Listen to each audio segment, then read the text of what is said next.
Lots of stocks will be in focus today. Let's get you the top ones with Navneet Saluja, who joins in from our research team. Morning, Navneet. Morning, Avan. That's right. There are a lot of stocks which will be in focus when the market opens today. Well, to top it all, keep an eye on L&T, as Economic Times paper today has reported that the company is set to sell its stake in its JV with Komatsu to its Japanese partner. Well, the JV is of 50-50%, where L&T is actually looking to exit from its non-core businesses.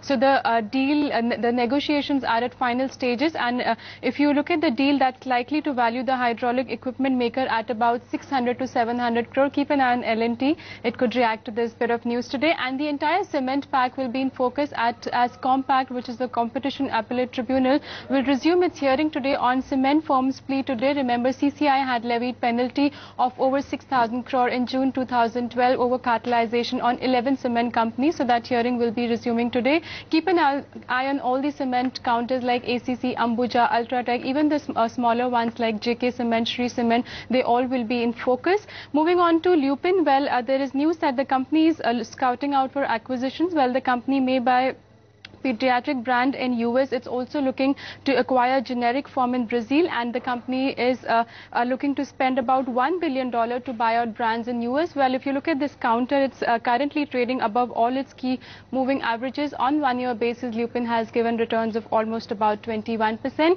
And NMDC will also be in focus, as yesterday PTI reported that company may dilute 50% stake in its Chhattisgarh steel plant, for which the company could garner anywhere between 8,000 to 10,000 crore. Remember, the work in that plant is going on and the production could start in a couple of years. NMDC has spent about 16,000 crore in that plant, so do keep an eye on that counter. Well, on YTD basis, it's not performed well, down about 12%, and currently this counter is trading above its 20-day moving average.